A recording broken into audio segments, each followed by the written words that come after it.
Half Moon Bay Planning Commission meeting of Tuesday, November 26, 2024. And we will stand for the Pledge of Allegiance. Allegiance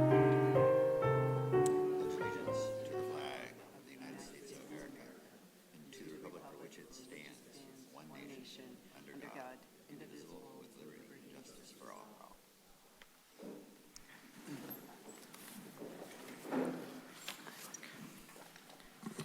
Will you take a roll call? Yes. Commissioner Reddick? Here. Commissioner Gorn? I'm here. Commissioner Hernandez? I'm present. Vice Chair Johannes is absent this evening, and Chair Gossett? Here. Thank you. We have 4 commissioners present. Thank you. And before we go into approval of minutes, I would like to introduce our city's Permanent Community Development Director. Please join me in welcoming Leslie Lacko to our team. Leslie is a graduate of UC Berkeley and brings a wealth of experience to our community. Her impressive career includes several years in private sector construction, giving her a unique hands-on understanding of the permitting and inspection process. Leslie has also dedicated a decade to the San Francisco Bay Conservation and Development Commission, spent 2 years with the Alameda County Resource Conservation District, and worked for 7 years with Marin County Community Development. Her strong background in environmental conservation, coupled with her experience working with the Coastal Commission, makes her an invaluable addition to the city's team. With Leslie's expertise, I am confident that she will make a significant impact and help the city achieve its goals. Let's give Leslie a warm welcome and look forward to the positive changes she will bring to our community.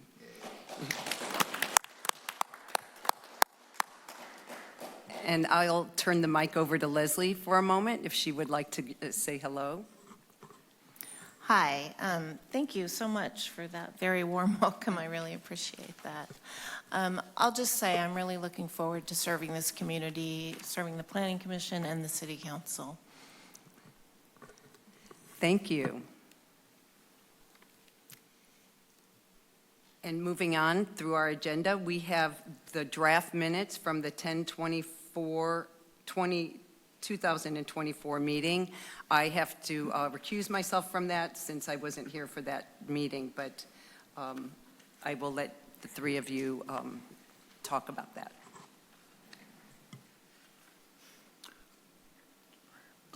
I'd be happy to make a motion to approve the October 24 minutes. A second. All those in favor? Aye. Aye. Approved. Okay, and now I will open up public comment for items that are not on the agenda. And I have Brad Steinwick. I think he's in the room.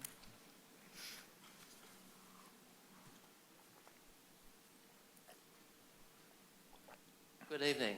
I live on Champs-Élysées beside the Pullman Ditch, and whilst I'm not talking here specifically about the culvert replacement, it is related. Can you speak into the mic, closer to the mic, please?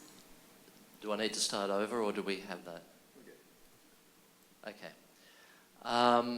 The culvert clearly needs replacing because the roadway that goes to the parking lot has been closed for a couple of years, and you know it's part of the jewel of what the coastline is here in Half Moon Bay. But the replacement of the culvert is going to do nothing to alleviate the flooding on the Pullman Ditch. In fact, it may exacerbate it even further because it will increase flow of water down lower, which will increase the rapid rate of the water that is already flowing up above it.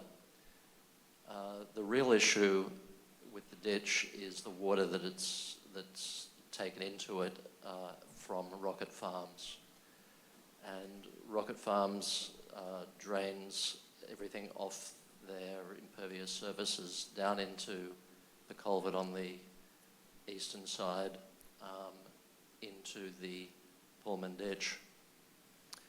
We had some rain on Friday, and I took a video at 4 o'clock on Friday afternoon. This was not an atmospheric river. This was not a 1 in 100 year, 1 in a 50 year rain. This was just over an inch of rain that we had on Friday. And if you can see the video, Bridget, if you could play this. This is the water that was flowing through it, and the rate, as you can see, of the water. I move around and you can actually see how high it is, because this is the bridge that goes across Champs-Élysées. And as I move the camera around a little bit further, you can see the water is almost to the top of that, where the water could get through. So the water at that point is roughly 7 feet deep. If there's a still that I took this afternoon, Bridget, could you pull that up if you have it? They all have it. All right. So this just shows the size of that space that's under the bridge, and you can sort of gauge how much water is flowing through. So the water that, an inch of rain would not cause that. This is the water that's coming from Rocket Farms. I'd really like the Planning Commission and the city in particular to take issue with Rocket Farms and not take the fact that they won't answer phone calls and won't meet with the city, and actually do something on their side of the highway to save the flooding. And if there are other stills that were in the document that I emailed in, the house on the other side of that walkway or the roadway was within this much of being flooded again. So this is something that has to be dealt with. Thank you. Thank you. Do we have anyone online, Bridget, that wishes to speak on items not on the agenda? Okay, then I will close public comment, and we will move into the public hearing item, item 1A, a coastal development permit to allow for the replacement of 2 culverts with one 54-inch culvert near the western terminus of the Pullman Watercourse in the vicinity of the California Coastal Trail within the Half Moon Bay State Park. And I believe Scott is going to give a presentation on this. Yes, thank you, Chair Gossett and members of the Planning Commission. Nice to see you all this evening. Before I start, I just wanted to just a quick reminder, if any of the commissioners have had any ex parte communication with any of the design team or the applicant from State Parks, this would be a good time to disclose that. And Linda Hitchcock from State Parks, as well as her design team, are logged in virtually this evening. She did have every intention of attending in person, but had a few things come up where she wasn't able to make that happen, so they are here with us virtually this evening. Thank you. Do we have any ex parte communication? Okay, all right. Okay, and what I'm going to do is go into the culvert history a little bit and the description of the project. As mentioned, it includes replacing 2 culverts with one along the western edge of the Pullman Watercourse within State Park. And since the site is within a watercourse and potentially sensitive habitat, and some upsizing of the culvert would take place, a coastal development permit is needed prior to the work taking place. Now, both the coastal trail and a driveway accessing a beach parking lot run above the culverts. And the culverts were likely installed back in the 80s and have come to the end of their useful lifespan. One of them is a metal culvert that's collapsed, and the other one is a reinforced concrete pipe. Now, during the winter of 2018, the driveway accessing the beach parking lot began collapsing into the undercut outfall. And then later, the roadway continued to fail each winter since then. And then in 2020, I remember specifically, State Parks closed the driveway accessing the beach parking lot. And several of the neighbors have sort of created informal pickleball courts in the parking lot and sort of, reused for their, just temporary uses. Now, 2021, State Parks submitted an application for a coastal development permit. And after a little bit of review, and there were fairly basic plans that the trail crews had put together for the culvert replacement. We presented those plans to the Planning Commission on October 25th, 2022. At that meeting, the Planning Commission reviewed the project, but did have some concerns about the approach to the design of the drainage improvements, and also asked for a little more detail on the hydraulics, as well as a construction access plan. So we gave State Parks some direction. They did resubmit, and after the resubmittal, we sent the materials out to our consulting engineering firm that we've had peer reviewing many of the engineering plans along the Pullman watercourse. And Waterways Incorporated is the name of the engineering firm. And Waterways came back and had several suggestions of things to change to the sort of the civil engineering design of the culvert replacement. State Parks updated their plans and resubmitted, and we sent those to Waterways once again. Waterways was confident that the design would meet the purpose and improve the overall scheme of the Pullman watercourse. After the sort of the second round, we scheduled the Planning Commission meeting for tonight for the second review of the culvert replacement. Now, given some of the feedback that we've received from some of the neighbors along within this portion of Miramar, we thought it was appropriate for Dale Lita to attend this evening. Dale is one of our new civil engineer in our engineering division at the city. We're so happy to have Dale, and we're going to dedicate a couple of slides just the overall work that the city has been pursuing to get a better sense of the overall drainage on Pullman. Not specifically this culvert, but it is related. So with that, I'll hand it over to Dale to give us a little information about just the overall drainage of the Pullman watercourse. Thank you, Scott. Good evening, commissioners. Good evening, members of the public. So I'm going to spend a little bit of time going through and talking about the Pullman Ditch watercourse. Obviously, it's been a topic of much concern at the city, and I think a big part of that is not really having both from a flooding standpoint and also the impacts from private development. And a large part of that is not really having a strong understanding of how the watershed behaves and really what water is doing and what we could do to solve that. So I'm happy to announce that, as previously stated by Maz, that the city has started a two-phase approach to through our capital improvement program to study the Pullman Ditch watershed. So phase one, we've hired a couple of consultants. Waterways is one of them, and Schaffenweiler is another, to review and model the watershed and run different design storm scenarios through it to better understand the constraints and the areas of concern. And then phase two, which would be a future phase to propose improvements to try and mitigate some of the issues we're seeing out there today. A third benefit would be that adoption of any models or studies that are completed can help better inform future planning efforts and steer any future development.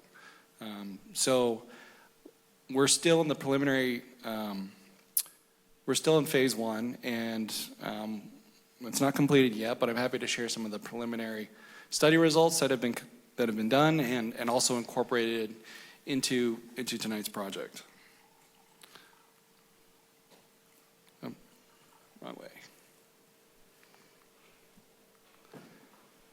So the first step in understanding the watershed is defining it and looking at the topography. And what you see here is kind of the black outline represents the rough limits of the Pullman Ditch watershed. It's about 143 acres.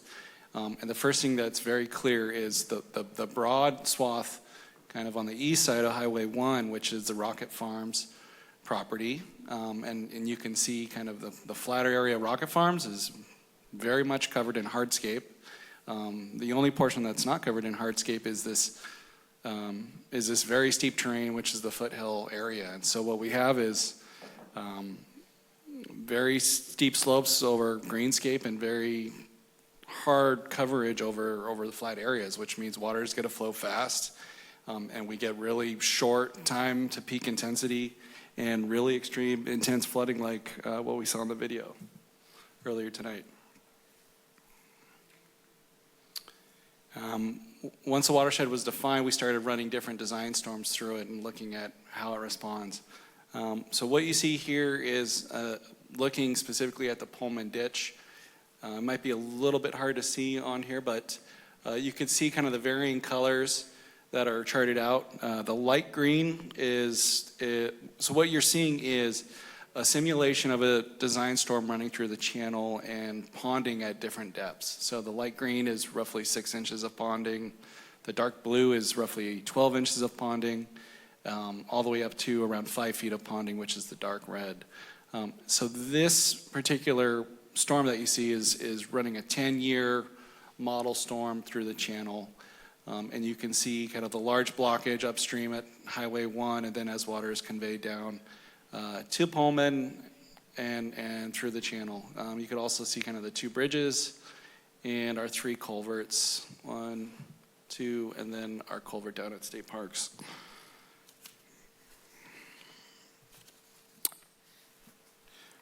So we ran this at the 10-year storm event and also a 100-year storm event. And what you see in both of these conditions is the peak storm flows for the watershed, the 110 cubic feet, I'll go back really quick. The 110 cubic feet per second for the 10-year storm and the 180 cubic feet per second for a 100-year storm. The 180 is what the culvert is designed for, but in all the models that we ran, you never see 180 cubic feet to that culvert in either the existing or proposed condition. It's well known that the Pullman Ditch does not carry that type of capacity for flow.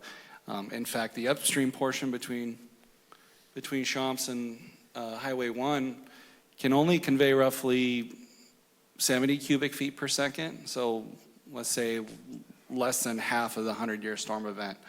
And as soon as you start going into those culverts downstream, it really basically between, I guess, the 2 culverts downstream, you really see a significant reduction in flow that the Pullman Ditch can convey, and that's due to the restrictions at those culverts.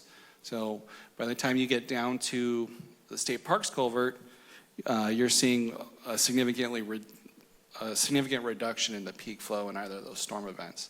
The reason why the culvert is designed for 180 cubic feet per second, the 100-year storm, is because if future improvements in mitigation involve additional conveyance and capacity as opposed to detention or other green infrastructure type improvements, then at least the culvert is there and it has that capacity to convey that flow.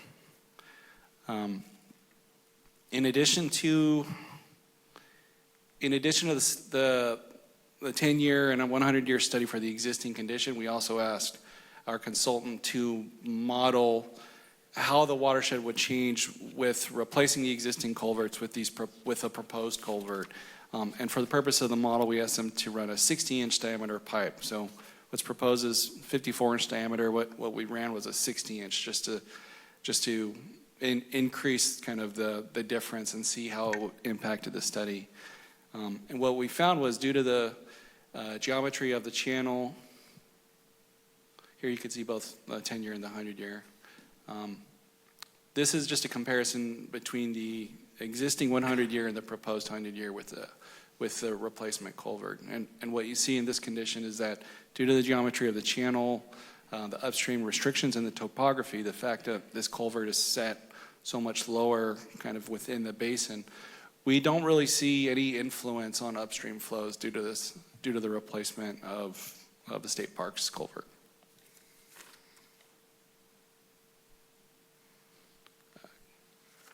I'll turn it back over to Scott. Thank you. Thanks, Dale. So let's sort of circle back to the state parks culvert, and I'll go into a little more detail on the actual plans. This slide shows the existing layout, the two culverts. And once the two culverts are removed, then the one larger culvert would be installed.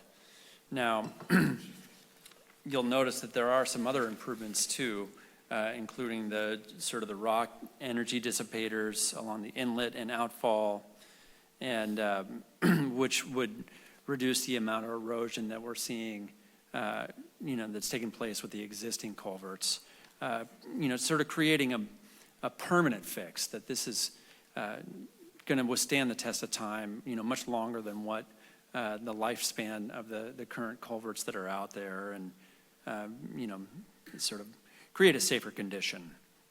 So there are also guardrails. The wooden guardrails would be replaced, similar to what exists out there right now for the new culvert.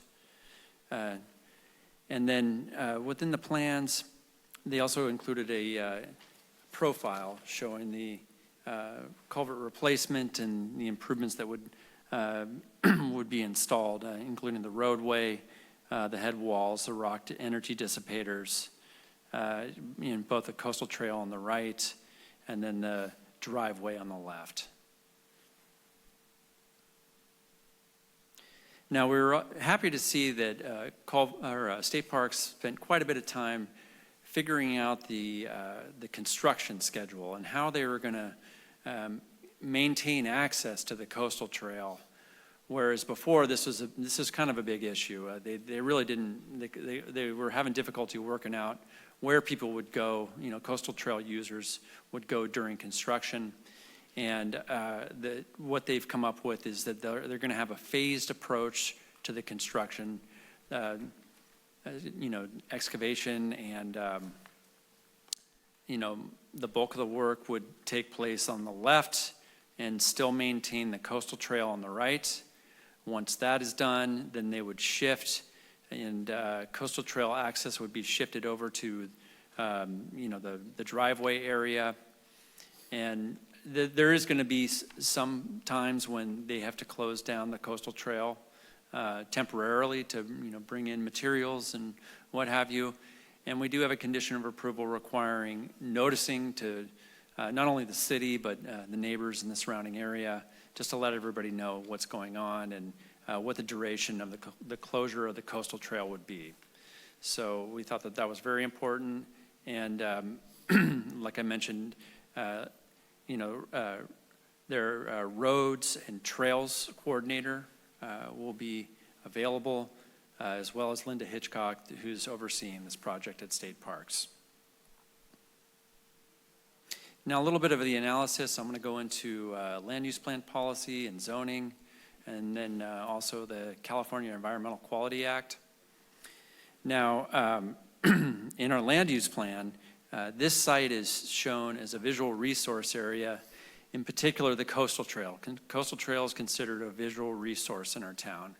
And so as far as the above grade improvements, it would be limited to the head walls and then the guardrails. Guardrails would be made of wood, similar to what you see out there right now, and sort of contributing to the visual resource of the coastal trail. Also, like I mentioned, this is a much more durable solution. This will withstand the test of time and contribute to the visual resource of the coastal trail by maintaining access over the Pullman watercourse. Now, another thing to mention is that biological surveys and monitoring would take place in compliance with applicable land use plan policies. any loss of vegetation would be restored at a 3-to-1, which is required by our land use plan. And let's see. And just to kind of touch upon land use plan policies, but the other big one is coastal recreation access, that this would open up the parking lot that's been closed since 2020. So providing accessible parking spaces as well as a restroom that's been closed down, for 4 years now. So that again would support, there's policy to support coastal recreation access. Now, as far as our zoning code, this is an allowed use, the active recreation, and best management practices conditions have been added to the draft conditions of approval in compliance with our zoning code. Zoning code also has, in Chapter 1840, has coastal access requirements, which this would, again, similar to our land use plan, would implement by opening up the parking lot that's been closed since 2020. Now, as far as the California Environmental Quality Act, State Parks is the lead agency, and they've done their analysis to conclude that this project is categorically exempt from CEQA. The City of Half Moon Bay, since we are, they do need a coastal development permit from the city. We're considered the responsible agency. And, any questions the commission may have on the CEQA exemption, I would suggest that you bring in Linda Hitchcock from State Parks to, provide some background on, how they landed on the CEQA exemption and the primary, discussion that's taken place is that the project includes no or negligible expansion of use, that the water conveyance would be roughly the same, and this would not be growth inducing by, conveyance of, additional runoff.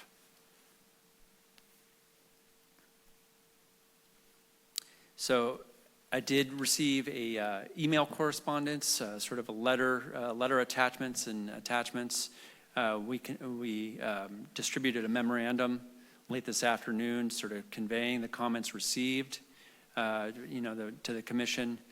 And then we also conveyed a State Parks general plan document that's applicable to this area that may be of use to you. So with that, I recommend taking public comment and any planning commission clarifying questions. Linda Hitchcock from State Parks is logged in this evening, as well as her engineer. The peer review engineer is also logged in this evening, as well as the State Parks biologist. Dale and I are both here to answer any questions, and that concludes staff's presentation. Thank you for that presentation, Scott. I will now open the public hearing, and I will ask Jimmy Benjamin to come up. Thank you, Jimmy Benjamin, 400 Pillarcitos Avenue. Great to see you all again. Welcome, Leslie.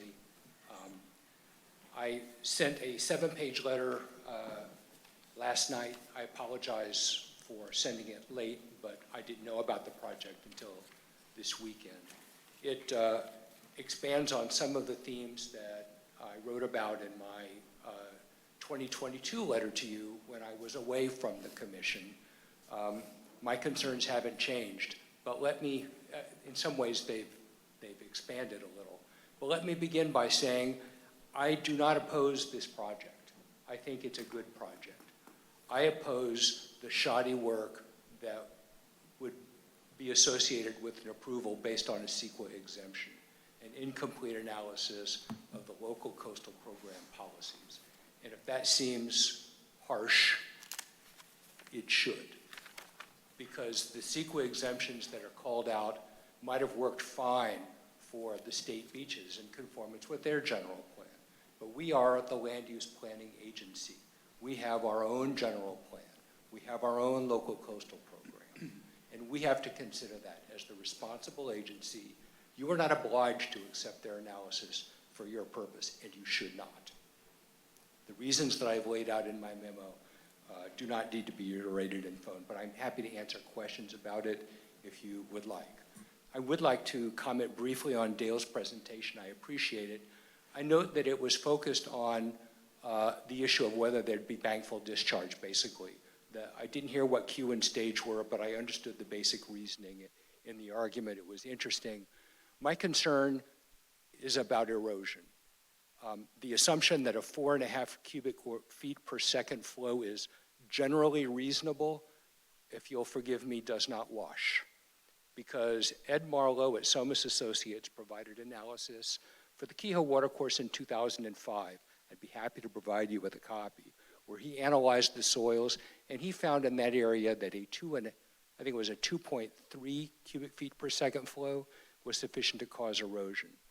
This area used to have wide, shallow streams that would meander, ooze through swales to find their way to the coast. These entrenched ditches are entrained flow. That's exactly the kind of erosion-inducing circumstances that the Coastal Act 30253 calls on us to not do. And in particular, in areas with liquefiable soil, that is, soils that are poorly consolidated and easily moved. If you combine poorly consolidated soil with moving water, you are going to get erosion. I am here to tell you that you are going to get erosion because I live it. And any of you who haven't come seen it are welcome to do that. So SOMAS, insufficient analysis of CEQA, opportunity to understand the problems that have led to this repeated problem, making some of the proposed exemptions ineligible. I wish I had more time, but if you want, I'll be happy to talk more. Thank you. Thank you. Do we have anyone online? We do have a comment that was submitted that Bridget will read for Commissioner Joannis, although it's a comment as a member of the public, I believe, not as a commissioner, since she couldn't attend the meeting tonight. So Hazel Johannes sent me a message. I'm traveling today and could not attend the commission's meeting. I'm offering my comments as a private citizen. The application has met requirements to obtain a CDP, repair their damaged facility consisting of the asphalt trail and underlying culvert. The state is not legally responsible to manage upstream flows conveyed through the culvert. It is the responsibility of the city to ensure that property owners discharge into waterways adhere to drainage laws. I support the approval of this project. Thank you. And with that, I think I will close the public hearing and move on to clarifying questions. And we'll start with Commissioner Gorn, and then after that, Commissioner Ruddick and Commissioner Hernandez. Hey, thank you. I just had two little things I was wondering about. There's, in the staff report, there's kind of a couple of different references to how urgent this is, and obviously it's urgent. I'm wondering why State Parks is not trying to get an emergency CDP if it's urgent, like just as a, was that considered? I'm just wondering about process. Yeah, Madam Chair, I'd be happy to answer that. So when the discussion back in, I believe it was, when this application was initially submitted, we did have that discussion, and we looked at the design of the improvements, and they're more permanent in nature. That they're looking for a permanent fix here, and normally an emergency permit involves a temporary fix where they would come back for a more permanent fix the classic example that that comes to my mind is, maybe a temporary erosion fix for diverting a highway. The highway diversion would be the permanent fix. The erosion would be the temporary. So they're looking to do a permanent fix that will withstand the test of time. So we really felt that a coastal development permit was more appropriate in this case. Thank you. I also did wonder what the estimated increase in capacity of going from the 2 culverts to a 54-inch. What's the increase? I didn't see that in here. Hey, Dale, if you don't, maybe you could take a crack at this one. And Yeah, maybe the consultant can chime in, but I can tell you, at least from the technical study that was reviewed, I don't believe they included a specific hydraulic analysis of the existing culverts comparable, but in terms of how there's different software used for analysis of the culvert specifically versus modeling of the watershed. The culvert-specific analysis focused on the proposed condition. I'm unaware if the design team included a design of the existing culvert condition as part of that effort. I don't think it was included.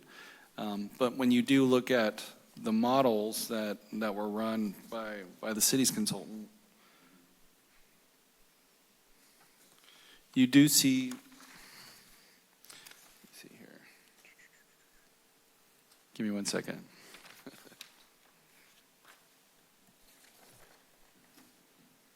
Where is it?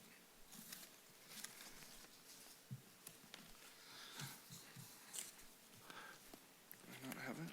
Oh, it's this one.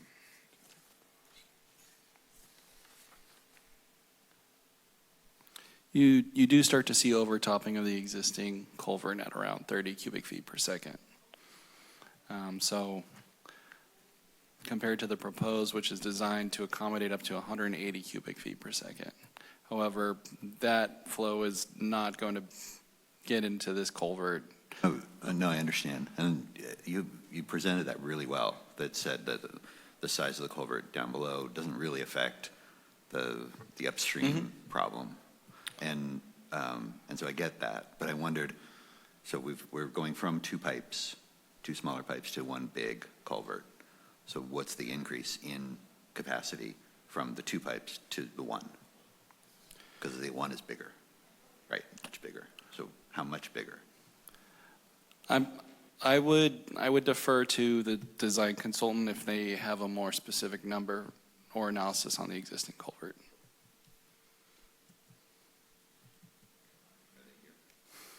Are they here?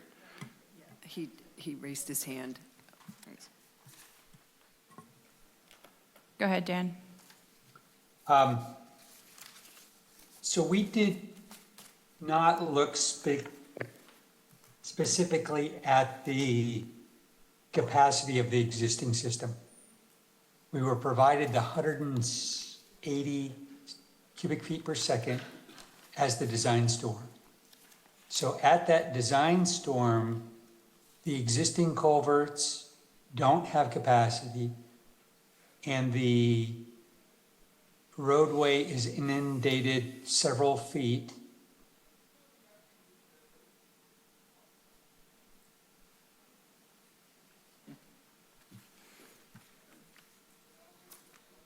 I don't know. No. Are you there, Dan? I am. Okay. I think he was done with us. I don't know if we were done.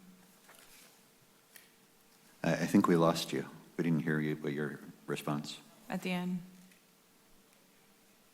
That the roadway, that the storm overtops the roadway several feet. I'm sorry, which roadway in particular?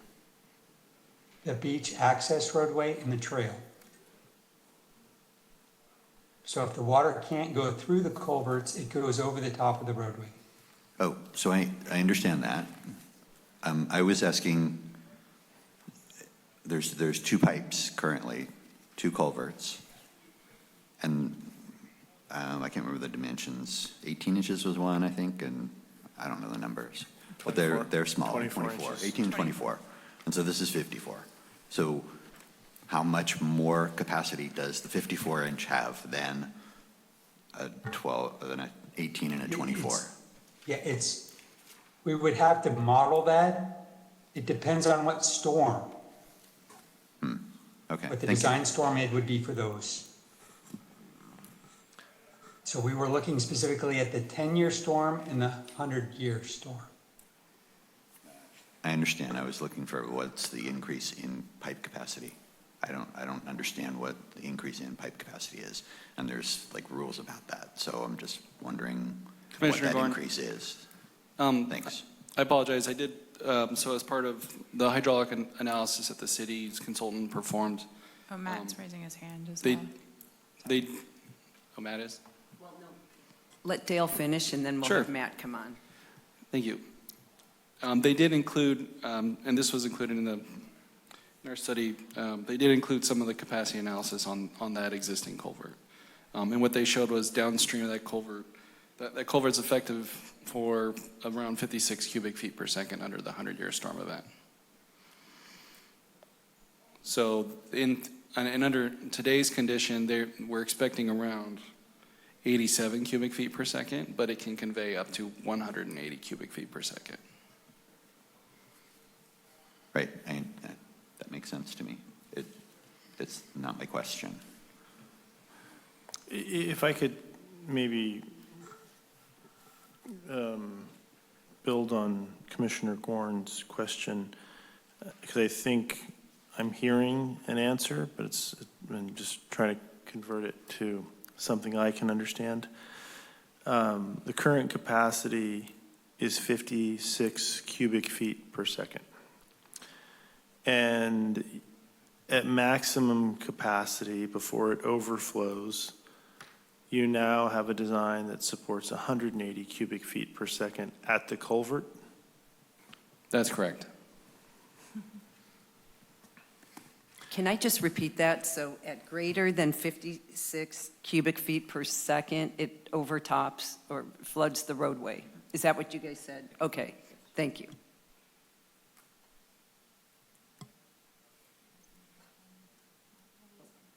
Matt's on. Go ahead. Okay. Yeah, I thought I might just be able to give a little bit of a simplistic answer for context. The actual capacity of a culvert is really complicated to calculate and determined in lots of different ways, and it's somewhat based on opinion. But if you were to take an 18-inch pipe and have the water flowing full in that pipe, it handles about 5.5 cubic feet per second. A 24-inch pipe, 11 cubic feet per second. And a 54-inch pipe, close to 80 cubic feet per second. Now, each of those, if you allow head to build up on the upstream end, you can squeeze more water through them. If you improve the geometry of the inlet, you can get more water through them. There's all kinds of fine variables, but that just gives you sort of a ballpark. The two existing pipes, about 16, 17 cubic feet per second with water just up to the top of the pipe, and the 54-inch pipe at about 80 cubic feet per second. So, 5 times as much. Thank you. But what's important is right now the crossing capacity is not determined by the pipes. It acts like a vented floor, and water just goes right over the top of it. That's great. Thanks. I appreciate the simplistic response. That helps. No, that's good. So basically 5 times more. Thanks. Thank you. Dale, thanks for being here. I have a question about your response this evening to Commissioner Hernandez's question. And you wrote here that something that confuses me regarding upstream flows. You said the results are preliminary of this study, but what we see from the modeling is that this culvert is located a point where it does significantly affect the upstream flow. And that I felt like you were contradicting that in your oral remarks a little while ago. Could you clarify that for me, please? If I said does, that must have been a typo, and I apologize for the confusion. It does not influence the upstream flows. Thank you. Yeah, that was an unfortunate typo. Another clarifying question for staff. I thought that former Commissioner Benjamin raised some interesting and important points about the appropriateness of the CEQA exemption, and in the memorandum that we got just before the meeting, I understand the point about the public safety involved in having safe access to the beach and coastal trail. But former Commissioner Benjamin's other points, such as the question of grading in the watercourse and the amount of the increase of capacity compared to current, weren't explicitly answered. So I'd appreciate if staff or the applicant have more explicit responses to those questions. Yeah, I think probably the best approach is to see if Linda Hitchcock from State Parks can provide a little bit of justification for the CEQA exemption that they posted, and then maybe city staff can fill in where needed. So.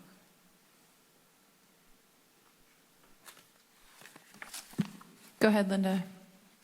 Okay, hi, this is Linda Hitchcock, and we did a project evaluation forum, which is our initial study for CEQA for this project. And then during that process, every specialty staff member, the resource ecologist, the archaeologist, the maintenance staff, the public safety staff, everyone weighed in on this and felt that there was not any reason to do any further studies on it. And based on that and the fact that what our intention is to replace an existing facility.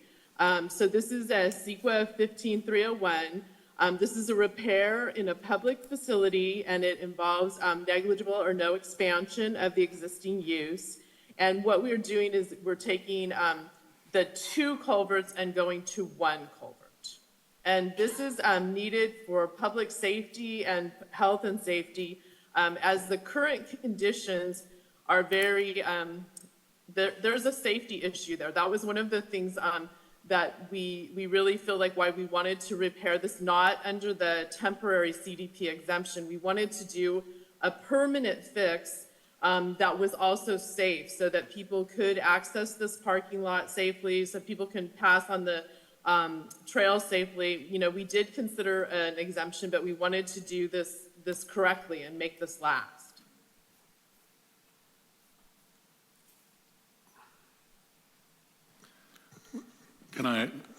My follow-up question to that would be, again, there's no explicit response to the objections to the exemption coming from state parks. And it'd be useful to hear that. I'm not sure what you're asking.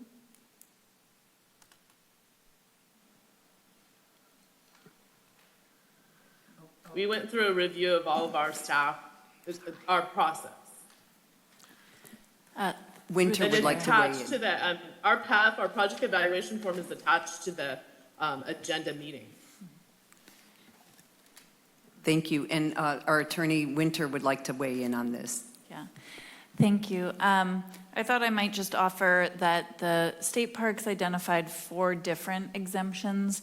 Of course, under CEQA, you only really need 1. Sometimes more will be listed when it's maybe a close fit, but maybe not as good of a fit as some of the others. So what I'm hearing is that maybe this existing facilities exemption is probably the closest fit. It's the one that's cited in the memo that Scott sent around today, where there's an example listed under the exemption that seems to fit pretty closely to the project here. The other exemptions included things like minor alterations to land, which had the grading, if no more than 10%. So it could be, and I don't want to speak for state parks, that Perhaps the closest fit is the one she was just talking about, and maybe you don't need more than that. And maybe this commission thinks that's enough. And then I don't know if you wanted more on all of the other exemptions, and just basically you need one under CEQA.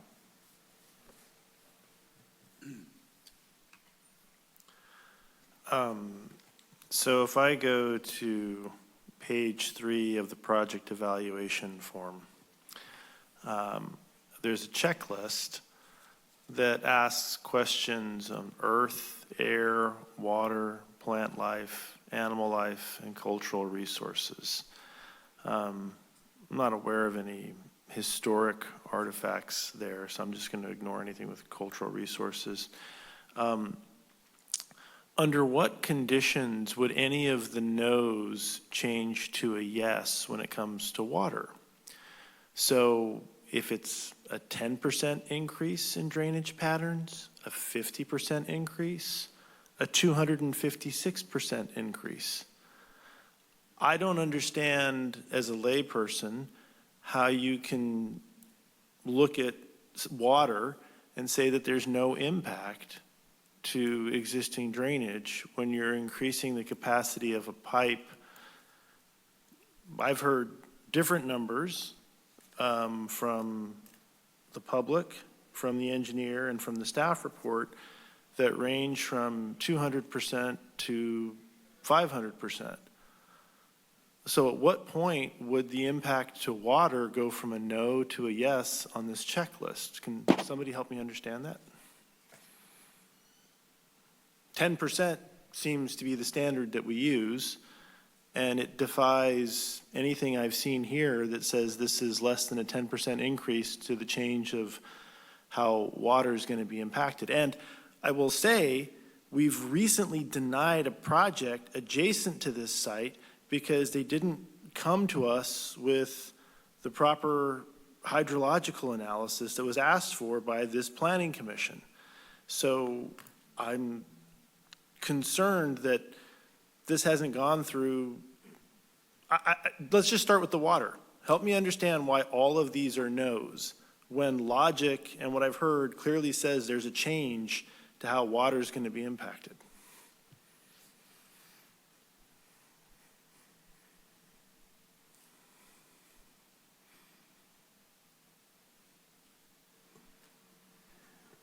Linda, would you be able to help out with, maybe providing some background on that portion of the state parks checklist?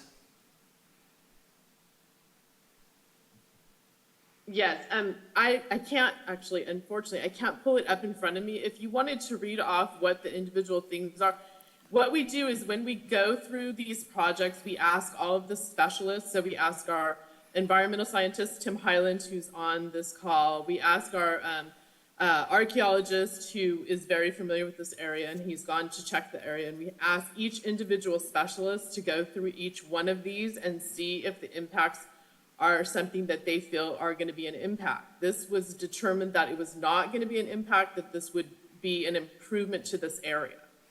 Can you provide? And I believe our hydrologist. Can you provide any evidence that supports that conclusion on water? And we can go through the 6 questions. I believe our engineer, Dan, he did a hydrological of this area. I heard and read in the staff report that there's no evidence of we don't have any evidence that there is no impact downstream.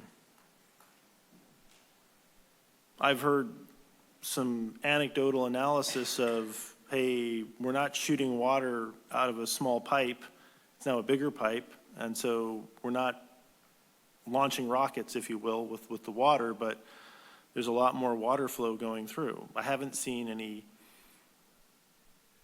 evidence that I can understand that says there's no impact. In fact, it's the opposite. The peer-reviewed study says for the original project, there's no evidence that you've actually analyzed the erosion pattern.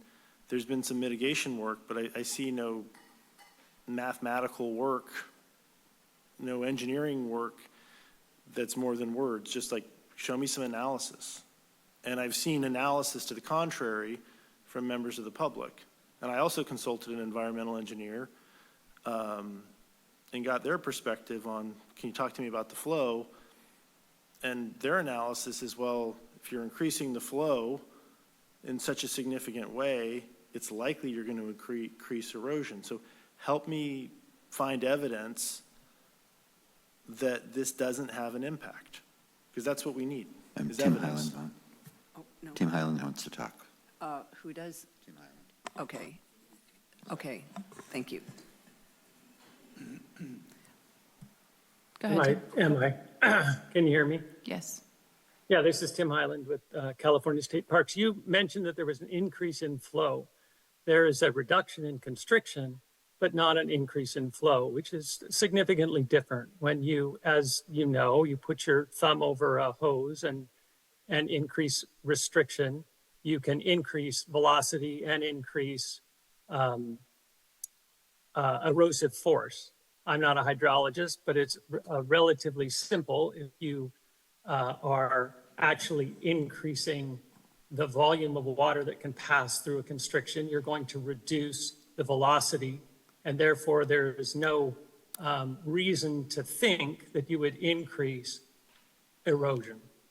Erosion is caused primarily by velocity, and we're not changing any of the elevations, which is what you have. You know, the elevation that you lose, that the water is losing as it passes through the structure, has not changed. And we've actually armored those areas where there is increased velocity. I don't know if any of the hydrologists want to talk about that on the meeting. Can I jump in? Scott, can you pull up the engineering drawing that shows the cross-section of the culverts with the energy dissipator? I think you guys called it the plunge pool. So maybe you can explain how that plunge pool works in terms of its function. Do you mind doing that? I think it would be more appropriate for Dale to sort of field that question. Thank you. So what Chair Gossett is referring to is on the downstream side of the channel here, you can see what is essentially a pool that's created with large diameter rock in this depressed area. And the plunge pool is designed using Army Corps standards, and it's sized to accommodate up to 180 cubic feet per second. And so the dimensional shape of that pool is designed so that if this culvert ever receives that flow, it can capture it and slow it down in this pond to a point where any spillover to the downstream natural channel occurs at a flow of less than 5 feet per second. And that's the erosive performance standard that's held in the Army Corps kind of design standard. Compared to so it's not a reduction in flow, but it is a reduction in velocity from the existing condition today, which is the high velocity fire hose type discharge you see out there. So it acts like as an energy dissipator. Is that sort of an easy way to describe it? Correct. Okay, all right. Thank you. And in terms of the rock slope at the inlet, does that also reduce the velocity of water at all? It does, but for the design storm, it has less of an effect because under the 100-year storm event that it's designed, you actually have ponding above the top of the pipe, and that head condition that causes that additional capacity to force water through. It certainly helps in any of the lower flow events. Okay, and then when we did look at a project recently, there was a report that a neighbor had put out, Mr. Rossi, that showed that there were bottlenecks within the culvert system under various homes on the Pullman ditch. Do those bottlenecks at all reduce the velocity of water? Yeah, absolutely, they do. I was just curious. Well, they can do a couple of different things. So the bottleneck will actually cause water to build up head on the upstream side, which can, so for the smaller channel capacity, it'll actually create more pressure and cause a more forceful flow through that culvert. So what you typically would see with that bottleneck is a higher velocity on the downstream side than you would with a larger diameter culvert. Thank you. So very recently, we've seen, Matt has a comment, and we'd like to get to Matt if he wants to speak again. But what we see is when the water hits these impingements, it overflows the area.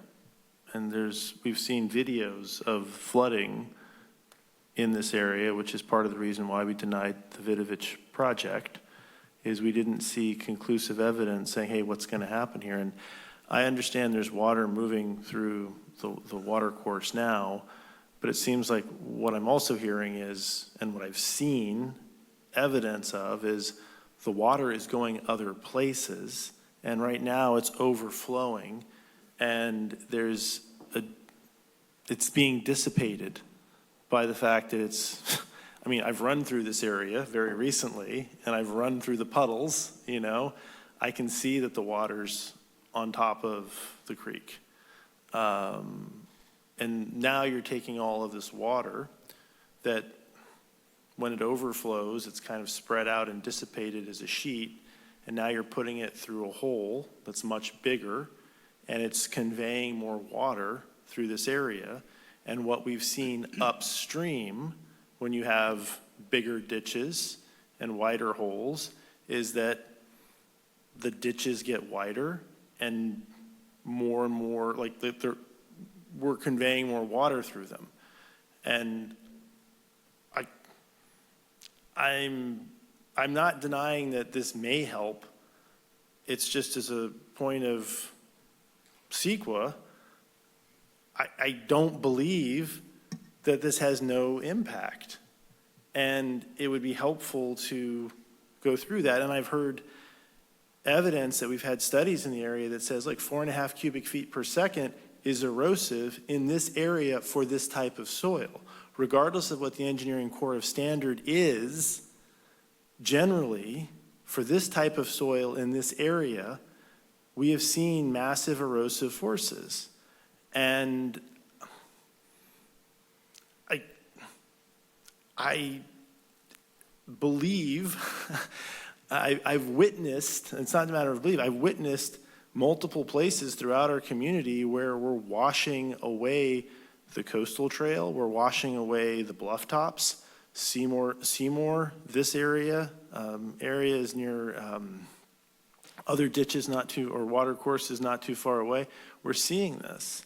And so I'm having a hard time believing that there's no impact. And so my question is, if all of the items in C are yeses, does this fail the CEQA criteria? Just for the water, and on page 3. If they were all yeses, would that be, yeah, we got to go through a CEQA analysis? Help me understand that. Because if it's yes for the waters, then it's probably a yes for some of the plant life. It's definitely going to be a yes for the earth, because the earth is being moved, and it's going to, I don't know, maybe affect animal life there. I'm a little skeptical, but it's possible. But plant life, water life, and earth are going to be moved because we see that as a pattern. So help me understand, from a CEQA perspective, because that's what you're asking for, is a CEQA exemption for this project. If they were all yeses here, would this fail a CEQA exemption?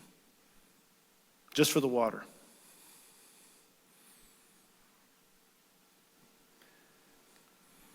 Again, I think it would be helpful to get Linda's perspective on this. I think if they are all yeses, then it's my understanding that would be state parks, sign that, okay, no, we can't move forward with an exemption. But again, I think it would be helpful to get Linda's perspective on this.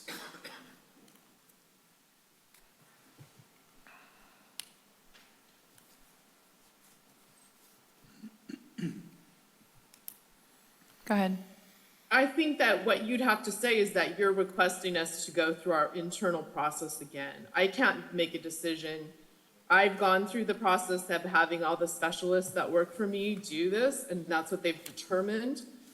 If you don't, I mean, I guess it's the question of that, whether you don't accept what they said. I mean, I guess we could go through and ask them to do it again, but this is the process that we use, and this is the determination that we've come to.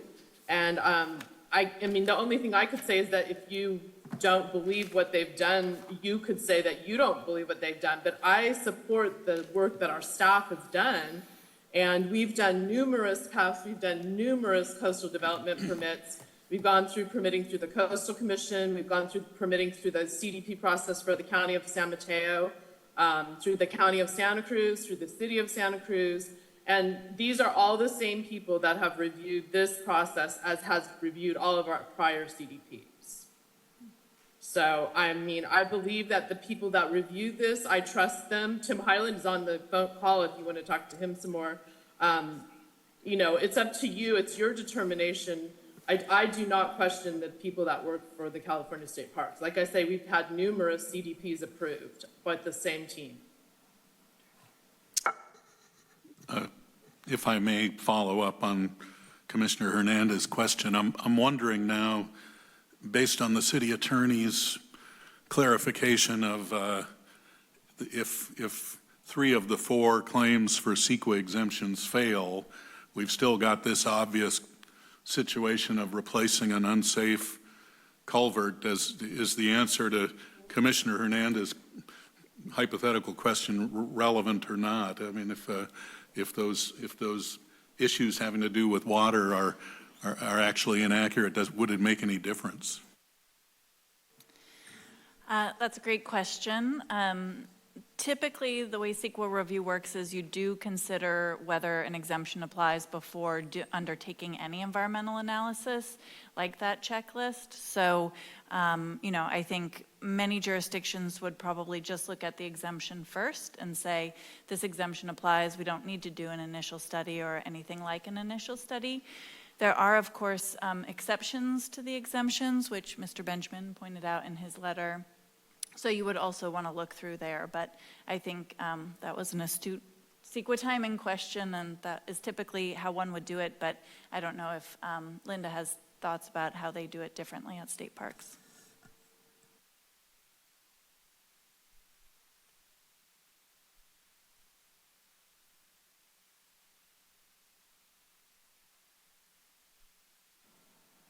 Go ahead. No, what the attorney just explained is exactly how we do it. That's exactly how we do it for state parks and how we've done it for all of our other coastal development permits.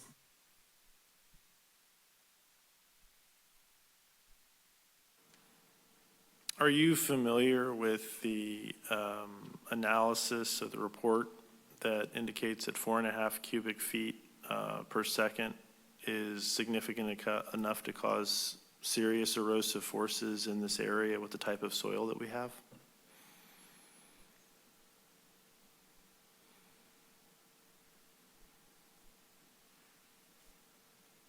I'm not sure if I'm muted or not. I'm No, going you're to not. defer that question to the engineer, to our engineer that's on this. He's the one that did all the studies for the engineering to design this. Or to Dale. Dan's here. Go ahead, Dan. So let me mute myself. No, you're, oh. Do you want to talk? Dan, if you wanted to talk, you can unmute. I think we were waiting for you, possibly.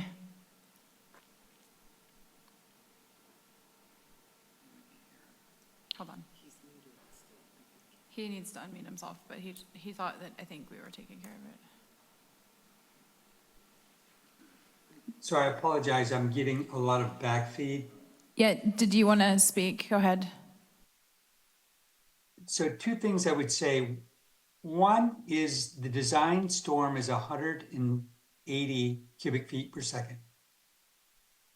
That design storm has never been seen at this culvert to date because of the upstream ponding and other distribution of water.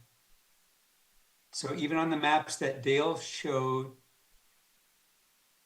while we are sizing the culvert for the 180 CFS, after installation, this culvert will not see 180 CFS unless there is a lot of upstream improvements. So at a lower flow, the exiting velocity will be much less than the 4.5 feet per second. I have not seen the study that you're referring to.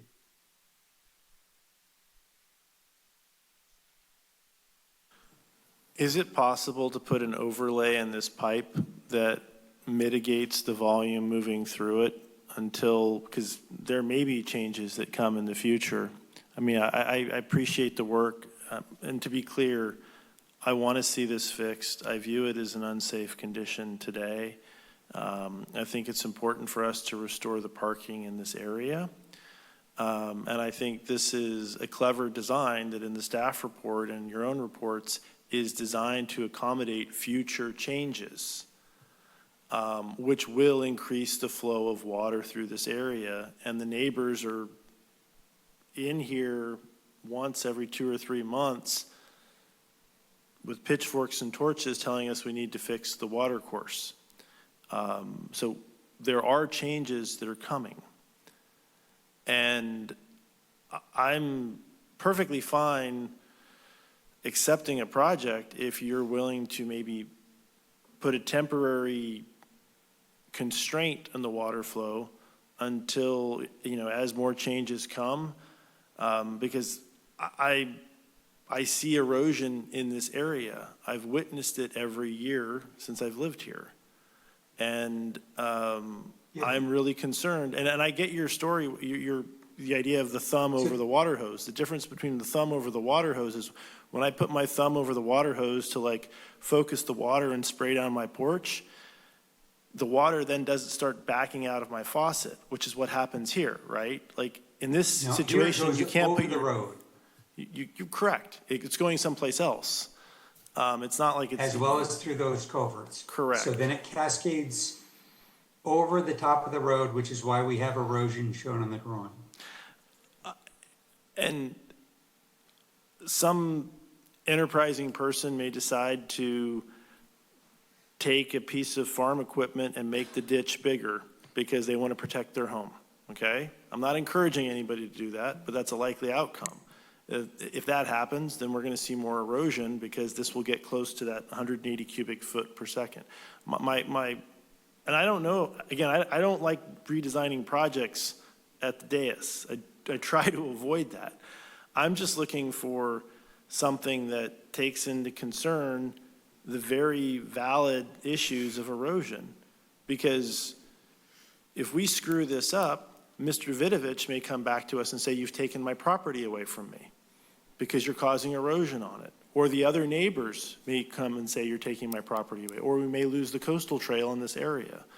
That's not what you're trying to get to. You're trying to mitigate that. But I'm looking for either maybe a modification that addresses the concern or some clear evidence, because I buy that there's a study out there that says 4.5 cubic feet per second is erosive in this area. I buy that. And if you haven't seen that or you're not familiar with it, maybe we should pause and come back so people have had a chance to look at this and not apply the Army Corps of Engineers standard, but apply a standard that's appropriate for this area. Maybe that's the appropriate thing to do. I don't know. I just want to make sure we're not rubber stamping something that's going to make a bad situation worse. Go ahead. Can I just, I think it is actually, I think it's important to look at this spot distinct from the upstream part to some degree. because obviously the 18 and the 24-inch pipe weren't working. And and so it does need to be bigger.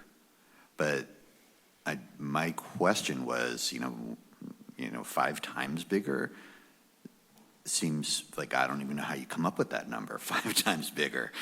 And so my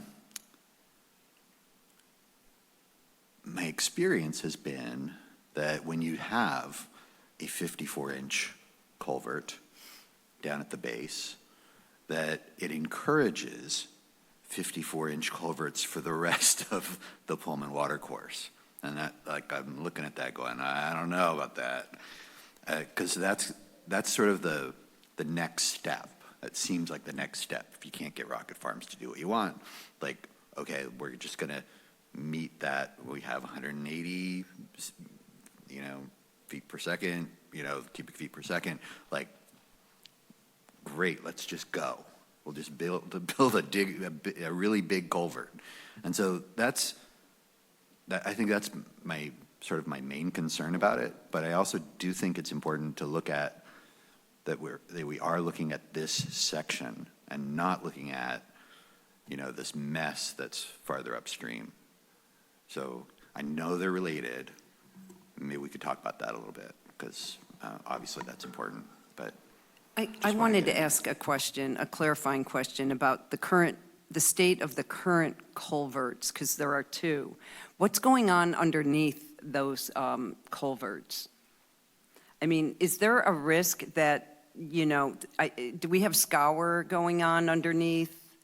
I mean, I guess my question is, can that whole trail and roadway just collapse if we continue to have scour? So the picture you see on the right here, I took this picture on Wednesday of last week, just to get a sense of what it looked like. There was no flow in the channel at the time. I went back out on Friday to observe the flow, which I do have a video of that if you're interested to see it, but it's effectively a fire hose. But you can see kind of on the bottom portion here. So obviously the pipes are elevated well above the bottom of the channel here. And so when water is coming out, this pipe on this side in particular, it's essentially a fire hose shooting out and grinding down below the channel. So, and there's very clear erosion below that pipe. It's a little bit harder to see, but at the bottom here, the channel is actually already incised underneath what is essentially a vertical cut straight down from the road edge today. And I would estimate that incising probably extends 2 to 3 feet underneath the road today, which is, obviously not structurally sound. Through the chair. Is that the uphill or the downhill side of this? The picture on the left is the uphill side looking upstream, and the picture on the right is sitting in the channel looking upstream. If you do have that video, I know it may not be germane, but it'd be cool to see. So if you have it, that'd be great.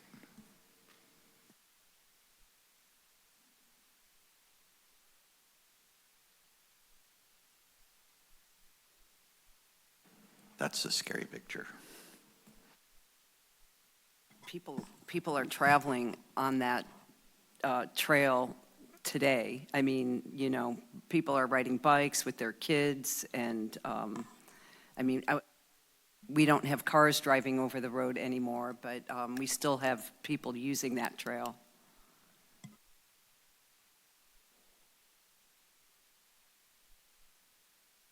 I agree this needs to be fixed. My point is that we've received evidence that this is going to increase erosion, and I understand trying to separate the upstream from the downstream, but the reality is if you make a bigger pipe, the water is going to go through and you're going to increase erosion. And we've received evidence that that rate of erosion in this particular area is incredibly damaging. And I would love to hear evidence to the contrary. People haven't seen the study, is what I've heard. The professional engineers have not had a chance to look at that. unless somebody wants to propose an alternative, I would say maybe we should continue this for 2 weeks and come back and look at it when people have had a chance to look at data that's been put out there, and let's do this the right way. 2 weeks isn't going to make a major change, I think, in the engineering time here. Commissioner Hernandez, can you clarify which data you're talking about? I don't understand. I've heard evidence that was presented today of a study that was done in this area that talks about erosion. It was referenced by Jimmy Benjamin, that talks about the erosive force of being in excess of like 4.5 cubic feet per second is enough to cause serious erosion. If you want to hear from Mr. Benjamin, who brought that in, maybe we can talk about it. Yeah, I think you said 3. Oh, come on up, Jimmy. Yeah, thank you for the question and the interest. So Ed Marlowe of SOMAS prepared a study in 2005. It is in the city's records, but I'm happy to provide it, where he analyzed the soil in an upstream area, not as close to the beach as this. So it's likely the soil in this area is more liquefiable because of its proximity to the bluff. It's probably lighter soil. But the soil maps in both areas are liquefiable. And the conclusion was that it was, I want to say 2.7 cubic feet per second that would lead to erosion. And I'll just say in passing, the velocity is relevant. The fractive forces are related to velocity. But if you have an energy dissipator under this thing that's going to allow soil that's in suspension to settle, which is the effect of dissipating the energy of the water that goes beyond this is relatively sediment starved compared to what it was before. That's going to increase the solution of new soils in the downstream area. The pictures I provided to you show that that is already taking place. If you look at the area beyond the extension of the trail, you'll see the sunken trees. Erosion is happening there, and we need to find a way to change that. But for the purposes of here, all we're trying to do is establish whether the conditions for an exemption apply. It is not my job to prove that there's erosion. It's their job to show that these exemptions apply. And exemption 1, the one that the attorney mentioned, the key, and I wasn't just making this up, I actually quoted the code, the regulation. It said the key was not having an expansion of use. This is clearly an expansion of use. It is not applicable. And I'll be happy to provide the study.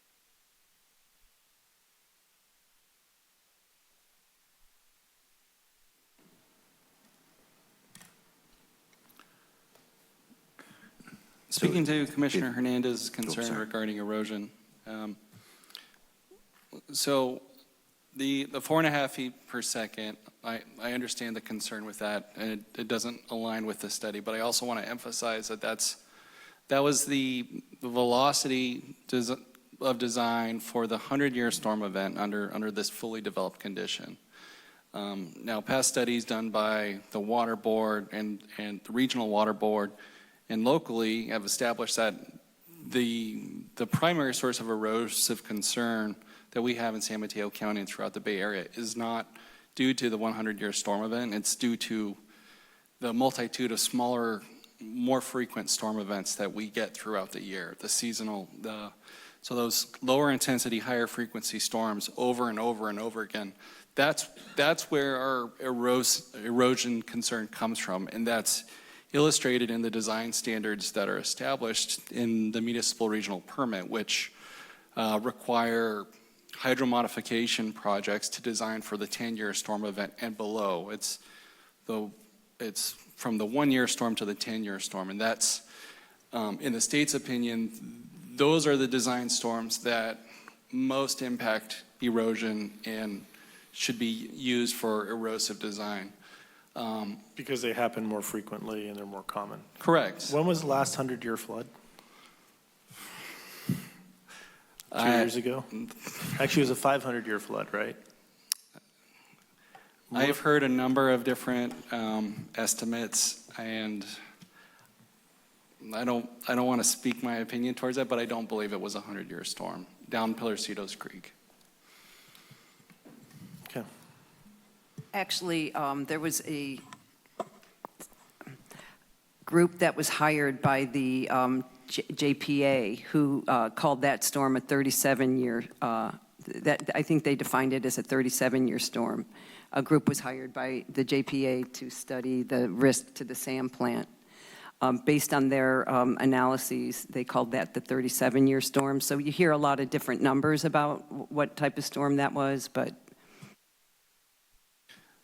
I know I looked at one study in San Carlos. I was working in private consulting at the time, and on that side of the hill in the area we were working, we established it was around a 30-year storm event. So that would jive with that other study. But I should also say, and I don't have any measurement of what the velocity was out there on Friday when I went out and looked when I took video, but I could tell you it certainly was a lot more than the 4.5 feet per second. And that's that 1 inch or 2 inches of rainfall that we have. So that's a storm that's under this existing condition.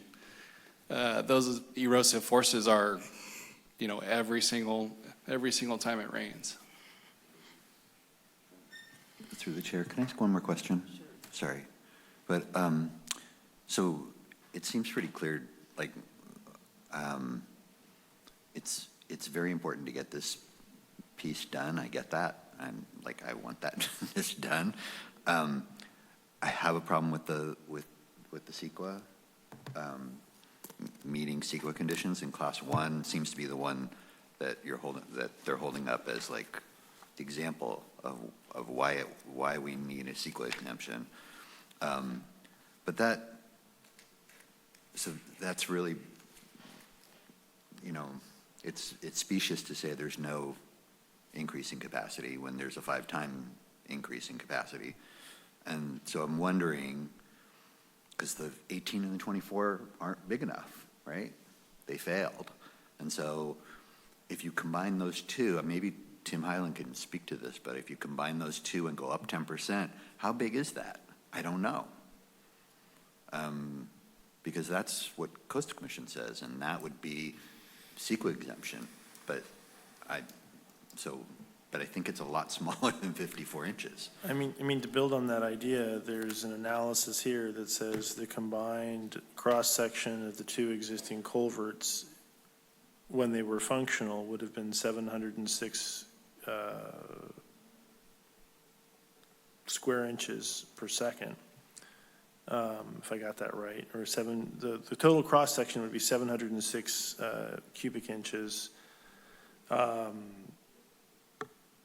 If you just had a single pipe that had the same effective cross-section, would that work? Would that be sufficient? Because what I've heard is, well, the capacity really isn't going to get there anyway. Maybe you just make a smaller pipe and you're not actually having an increase from a CEQA perspective. I mean, I don't want, again, I don't know, this isn't the analysis of the people who designed the project. This is a citizen who submitted their own analysis, but. So I actually don't remember whether it was Matt or Tim or Dan who gave me it's basically 5 times, the simplistic answer. But if I could get a simplistic answer about how big it would be if we went 10% bigger, that would be nice. Matt, if you wanted to respond. Yeah, I don't have that answer ready for you. It would take a little bit of math, but I did just want to quickly comment on the discussion about the report stating the allowable velocity in feet per second for this soil was, say, 3. Those are real generalizations. The erosive threat to soil is not just a function of the soil type. It depends on all different kinds of factors, bank and bed erosion of a stream, but one of the biggest is vegetation. And so a number like that, 3 feet per second, that assumes you've denuded a channel and you're sending water at it. This project isn't denuding an area upstream, nor is it denuding an area downstream, only in the immediate vicinity, and it's protecting all of that with rock. And the rock at the upstream end, it does a really good job of isolating the project by keeping the channel grade up at its original elevation and dissipating some of that energy that's coming in as the water cascades down into the pipe. The water at the downstream, or the rock at the downstream end, further isolates the project hydraulically by creating a standing wave and boiling water in that energy dissipation pool. So, you know, the hydrologic impacts, I think, as Tim was pointing out, I would agree, they are very isolated to the site. And although there are changes, there primarily appear to be benefits overall. The question of whether some water might be going somewhere else due to the restriction and spreading out, that might be true. Clearly, a lot of it's going right over the top of the pipes and creating the erosion you see in the photos. But when I walked out there, I noticed other areas of erosion where water was getting sent to all along the bluffs. Water's getting channelized by the trails and forming new gullies that didn't exist before. So the do nothing scenario here doesn't mean no erosion. If these pipes completely fail in the short term and become blocked, you may end up with another very large gully 100 feet north or south of this, where all this water gets routed around and forms a new channel.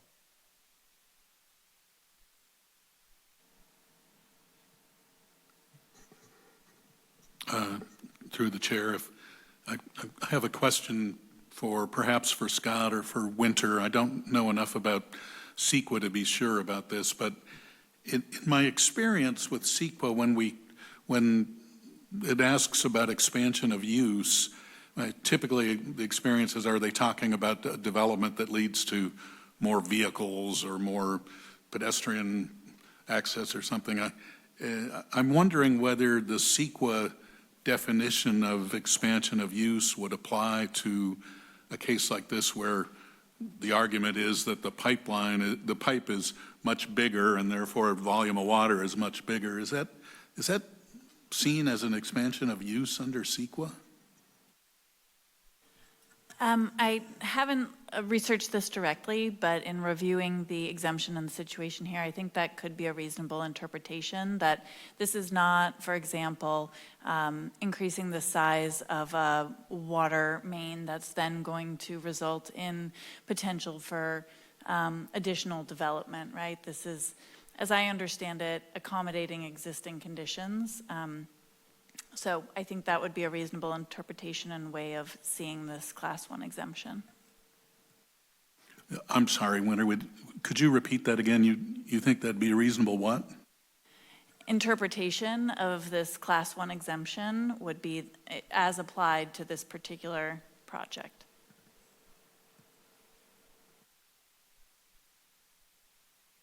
Thank you. It seems to me that's an important question as far as the CEQA exemption goes. I think it is. I am concerned about the potential increase in use by the actual increase in pipe.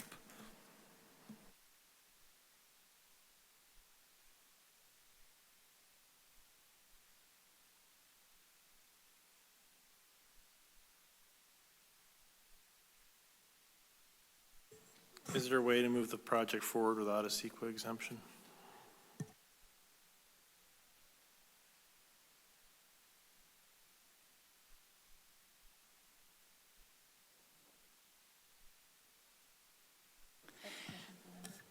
Yeah, so the step here, since the city is a responsible agency and state parks utilized a CEQA exemption, so didn't conduct environmental review, there's a process for the city to take over lead agency status, and then you would be requiring an initial study to determine what level of environmental review would need to be done.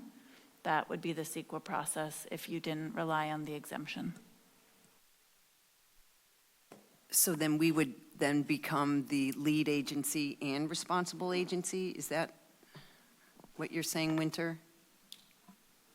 You would just take over as a lead agency for purposes of conducting this additional environmental review.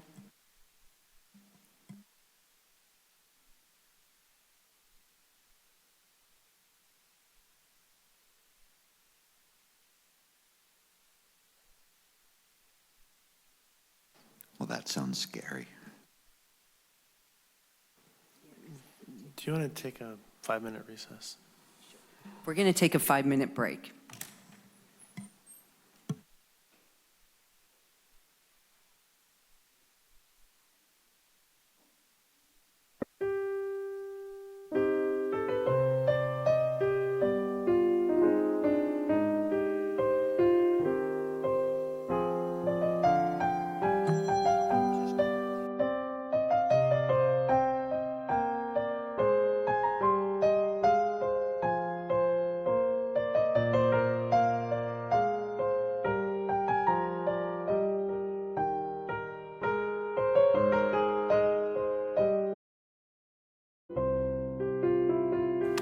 Welcome back. So we are going to move back into discussion.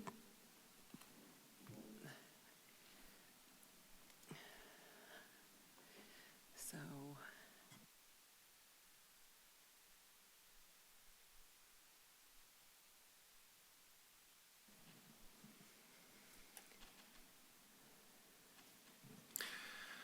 I don't want to be overly pedantic, but the purpose of CEQA is to make sure we're following a process. And if there's an exemption, the conditions for the exemption apply. I'm perfectly fine continuing and asking the city to be the lead agency. The city's done that for many, many projects that I've been a party to.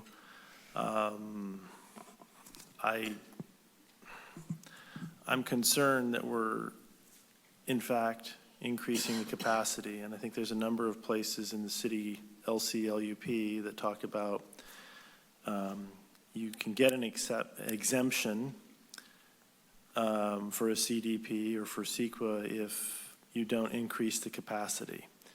And it's clear to me that we're increasing the capacity of the water flowing through the culvert. And I am concerned about increasing erosion in this area. It is within a few feet of a private property owner who has come before us previously and had a project denied for erosion concerns and consistency with erosion policies. I don't want to waste people's time. But it's been 4 years, and now we're being asked to just kind of push through on this. So my personal view is I'd like to have the city take a look at this, maybe come back to us, have incorporated some of the evidence we've heard, and make sure we're not increasing use and increasing erosion. And there's a land use policy that we cited very recently about increasing erosion in this area. So I would push for a continuance and maybe consider having the city be the lead agency until the analysis has been completed.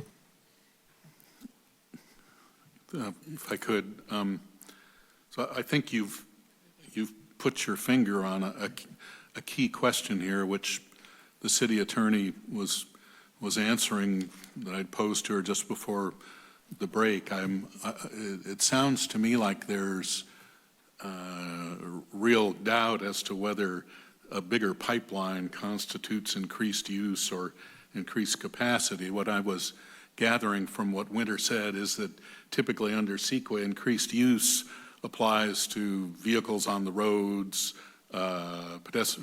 visitors on the beach, et cetera. So the exemption from CEQA perhaps hinges on the question of that definition of capacity. So I think we ought to be careful about that.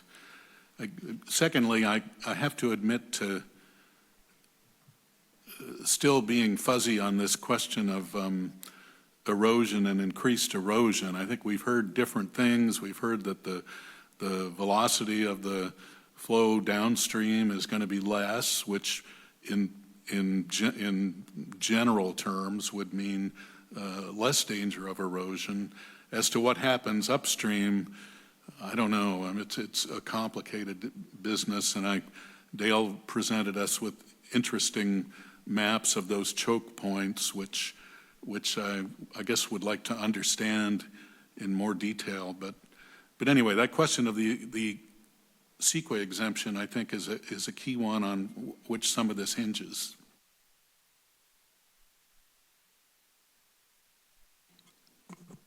So I'm looking at this project as a culvert replacement as part of an existing facility, which is including a repair of the roadway, the trail, and the area underneath the culvert, which is at risk of, I believe, collapsing if we do nothing.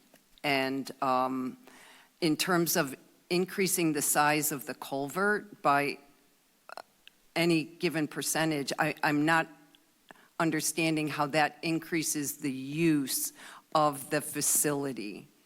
So I'm okay with this CEQA exemption defined by the state parks. I don't want to see us become the lead agency on this project. And I am very comfortable moving forward, approving the CDP. Otherwise, we could continue to a date certain of 2 weeks. I don't know what additional data we're going to bring forward, but I'm comfortable tonight issuing the CDP, and that's where I stand.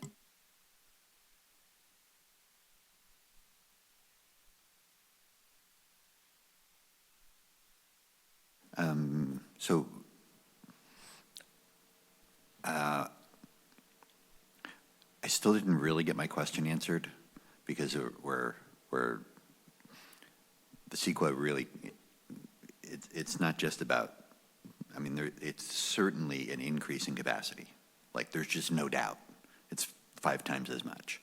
So the question I was asking was, why is it 54? Why was it 48 originally? Like, can you give me the reasoning for that? Because I don't really understand.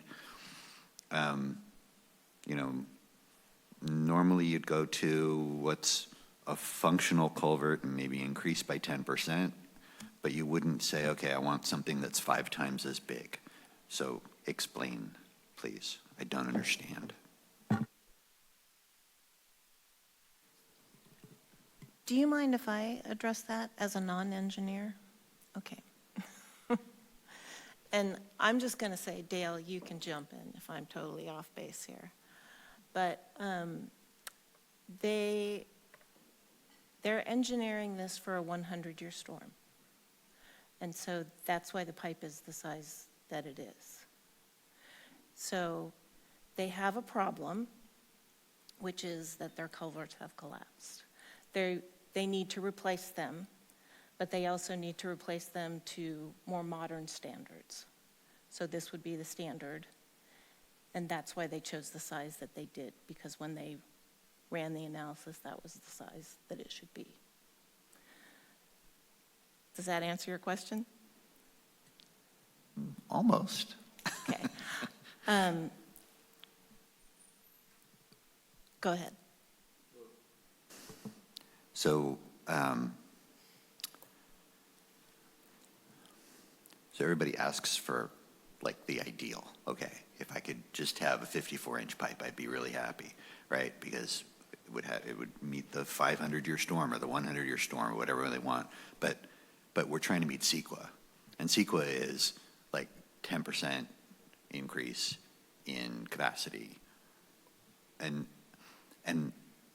there's some wiggle room here, because what we have now doesn't work, right? The 2 pipes that are there don't work, and you need something bigger. But I'm just, I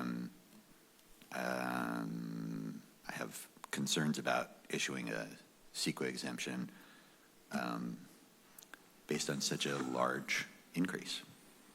So just, I'm trying to get somebody to answer that. I think the local coastal land use plan references the Coastal Act, and 30610 references when you can get an exception. And a structure is, so the replacement of a structure other than a public work destroyed by a disaster shall conform to existing applicable zoning requirements, shall be for the same use as the destroyed structure, shall not exceed either the floor area, height, or bulk of the destroyed structure by more than 10%, and shall not be sited in the same location on the affected property as the destroyed structure. As used in the subdivision, structure includes landscaping and any erosion control structure or device which is similar to that which existed prior to the occurrence of the disaster. I'm a layperson, and we have a structure that helps with erosion control, drainage, and we're increasing the size of it. And I understand that there's a new engineering standard in place that may not have been in place when this original culvert and the original pipes were put in place, which is why we're doing this, which I think is what you've explained. But in asking for an exemption here, we're ignoring the fact that we've increased the capacity by more than 10%. But yet what we have today overtops, you know, and the road floods. So, I mean, what we have today is, well, obviously failing. So,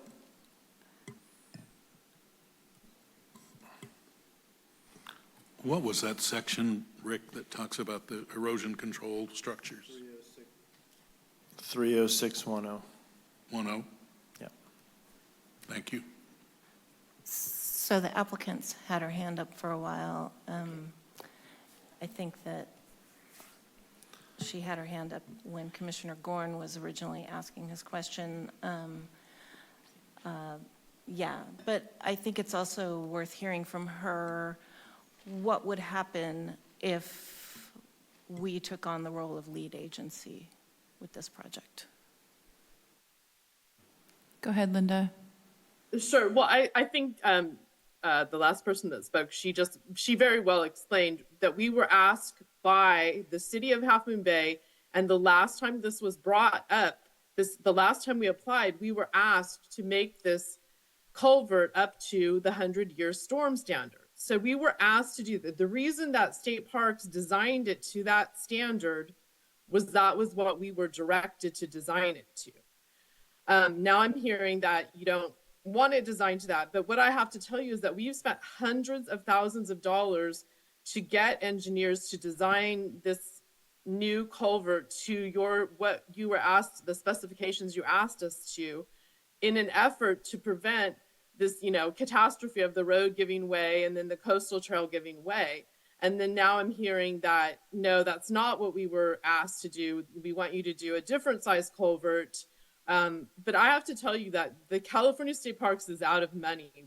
We do not have money to spend several $100,000 more to redo this. So I think that, you have to be clear of what you're asking us. If you ask us to do one thing and then say, no, that's not what we wanted you to do, it's extremely expensive for us to hire this engineer. The engineer is online with us. So we paid several $1,000s to have your consultant, review this.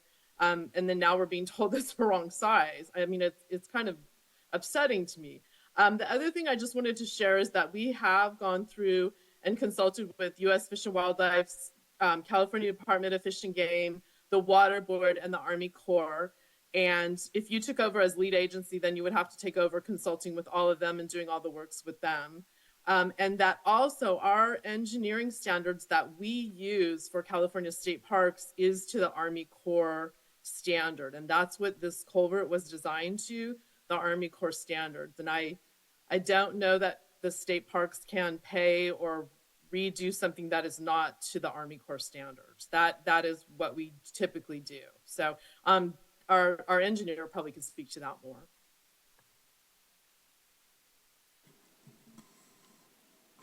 Scott, I have a question. We issued, ECDP was issued for the Myrtle Avenue outfall last December, and they replaced the culvert there. And it looks like they installed something similar to what you guys are proposing here, that plunge pool type energy dissipator. Do you know anything about that design of? I know a little bit, at least on the permitting process, and that was installed before Dale was working at the city. So it is similar, in that there's a culvert and a trail on top of it. And we issued an emergency permit, emergency coastal development permit for the Myrtle outfall. The formal coastal development permit review will be coming to the Planning Commission and at a date sometime in the future in relation to the Poplar Gateways project, which the city's preparing an environmental impact report for. Do you know how big that culvert is by any chance? No, I don't. Okay. So.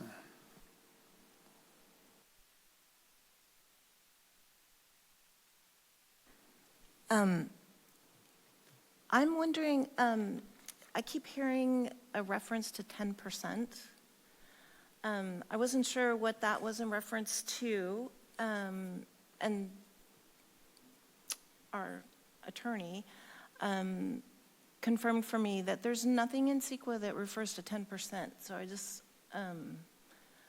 want to clear that up.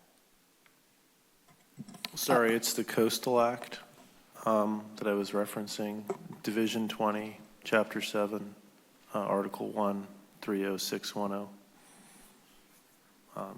So it's not CEQA, I agree. It's just when asking for an exception. Again, I'm a layperson looking at this, and there's some standard at which the increase becomes material. Is it 10%? Is it 50%? Is it 500%?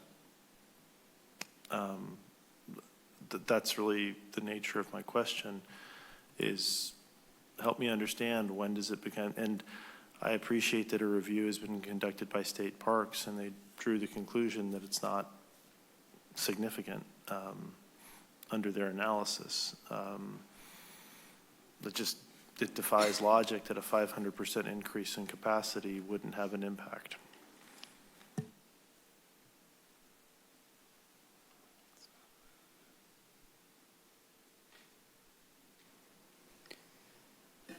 I mean, we don't need to continue the discussion. If my colleagues want to just vote, it's fine.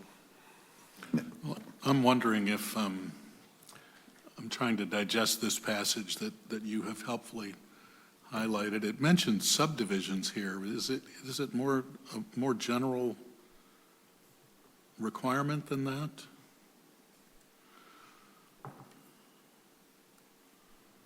The replacement of any structure other than a public works facility destroyed by disaster. Well, that's not relevant. Well, I don't know. Is it destroyed by a disaster?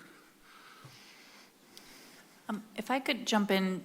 Please. So this is actually not about CEQA. This is if you want to not get a CDP at all. So it's that type of exception. If you scroll up to the top, it says, notwithstanding any other provision of this division, no coastal development permit shall be required pursuant to this chapter for the following types of development.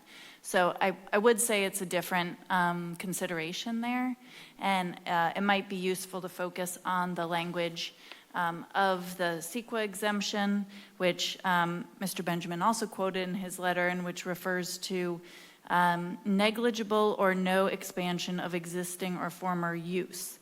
So there isn't a percentage in there. It's left up to reasonable minds and evidence in the record. And it's referring to use, not capacity, to the extent that matters for your discussions. Thank you very much. I mean, I continue to have a very real concern that if we have this large capacity pipe, that it's incentive for the city and for those residents to build a bigger culvert all the way across. Like it's pretty clear to me that's an incentive. Whether it'll happen or not, I really hope it doesn't happen. But I also think that this is a public works project that needs to get done. Like it's really bad, and I don't like the state parks arguments here. I don't really feel like we got our questions answered, but I also feel that it's a project that needs our approval, I think. So sorry to do that, but over my own objections, I would say I'm going to support this one.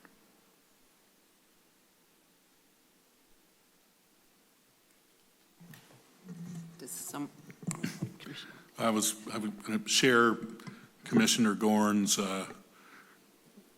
feelings on this. It's obviously important to public health.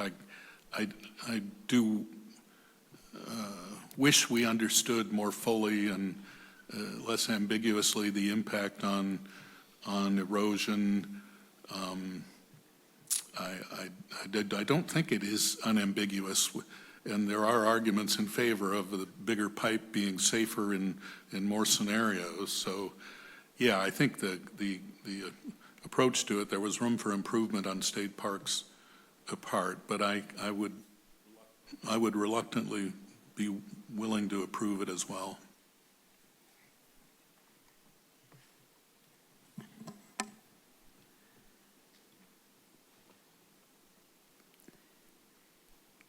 does someone want to read a motion? I don't have it in front of me right now. I could probably find it.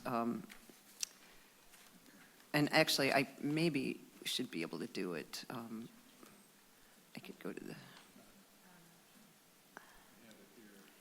Okay, please.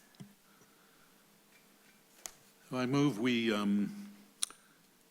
grant a coastal development permit to allow for the replacement of these two culverts in the vicinity of the coastal trail within Half Moon Bay State Park, PDB 21-071. And don't forget the CEQA part, acknowledge the notice of exemption. Sorry, and acknowledging that it is exempt from CEQA.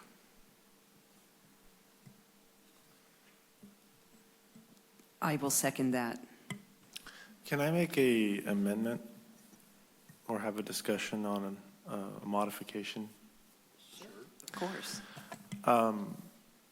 If we're going to press forward with this, I'd like to see the city come back to us with an analysis of the erosion, the impacts to erosion, especially coming out of the stream. You know, I'm worried that when future, to Commissioner Gorn's point, when future changes are made and the capacity upstream is unlocked, and this is operating at a higher capacity, we're going to see more erosive forces. So before we have any other, I'd just like to have the city come back to us with, at some point, and they're doing work around this already, just even a rudimentary analysis of how this is going to impact when the cumulative changes come down the pipe and how they're going to mitigate those, if that makes sense. I don't know if there's any support for that. I would support that. Well, it reminds me of our discussion not too long ago with Moz about the, I think it's so-called master stormwater plan. That would be certainly a relevant piece of that. I'd like to see something specific to the culvert and the change we've just introduced. Mm-hmm. Mm-hmm. I just want to clarify. So what you're asking for is further analysis on the downstream side of the culvert and the erosion that it would cause there. That's your concern? That's correct. Isn't it the case that everything downstream is state parks, though? The state beach? Well, the coastal trail is a public resource that would be impacted by erosion if the bank collapses. That's true.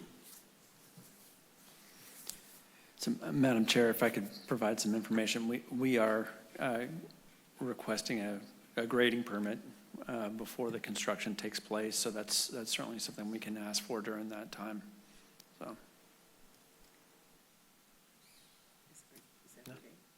Okay, thank you. Did we second Rick's amendment? Oh, I didn't. Are you amending the motion, Commissioner? I'm making a proposal to amend the motion to conduct further study downstream when the grading permit is applied for. Okay. And to provide the results of that back to the Planning Commission. We would be happy to add that as a condition of approval. Thank you. We need a second. I will second that.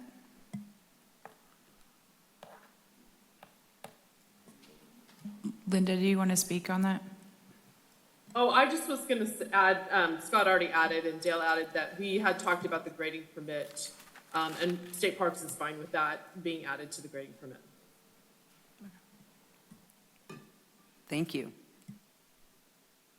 Bridget, will you take the vote, please? Commissioner Reddick, I vote yes. Commissioner Gorn, Yes, please. Commissioner Hernandez, Yes. and Chair Gossett. Yes. Motion approved.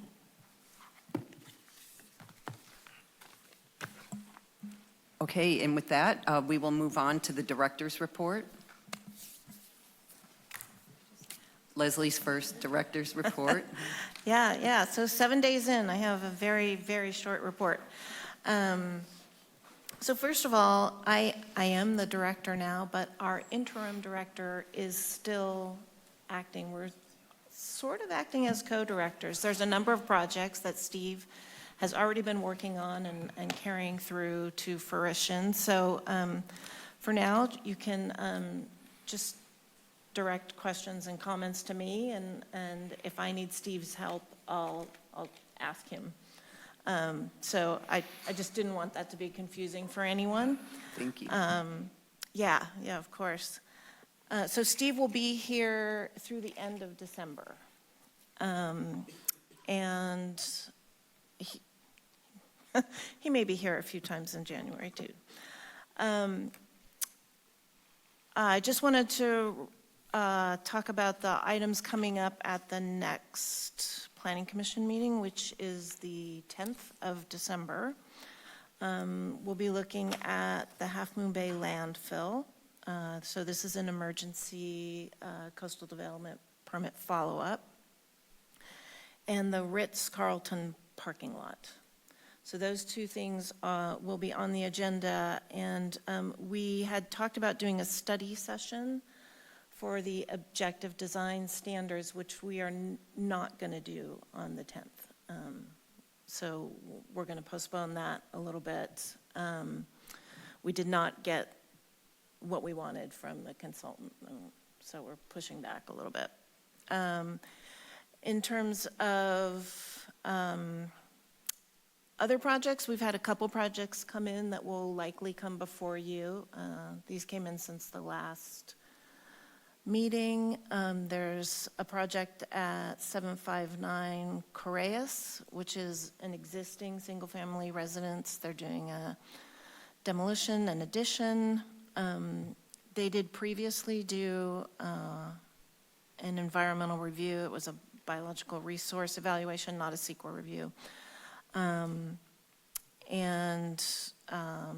There are some things that they have to work out with public right-of-way. The other one is at 460 Poplar, and it's an addition, and that one will come to you most certainly because it involves some historic resource questions.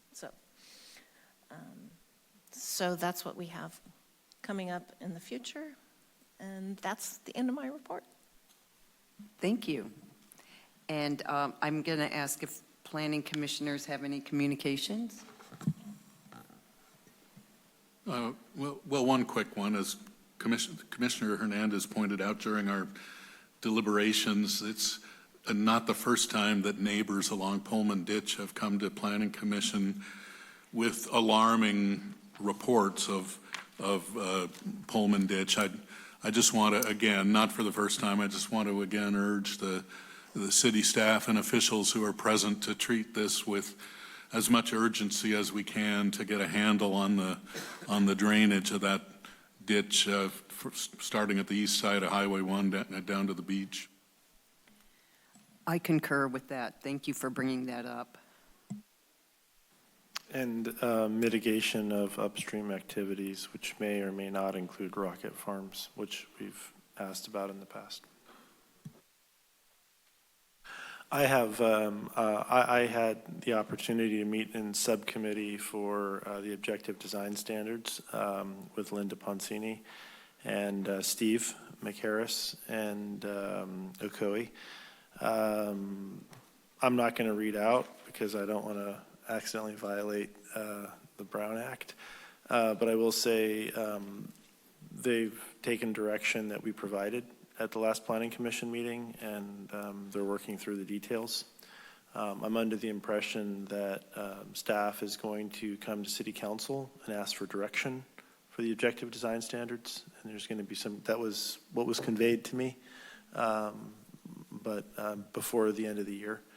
And when that happens, I think it would be, I provided this feedback during the last Planning Commission meeting. I think it would be really helpful if we had some type of analysis that looked at the cumulative impacts of the new state law with density bonus law and the super density bonus law, and just modeled out best case scenarios or worst case scenarios, depending on what your perspective is from a affordable housing perspective and impact. The 83-foot structure that could potentially exist here is probably unlikely, but that there's many creative people in the development community, and so we just would love to make sure that we've got a little more detailed analysis than we had during the Planning Commission meeting when you report out to City Council.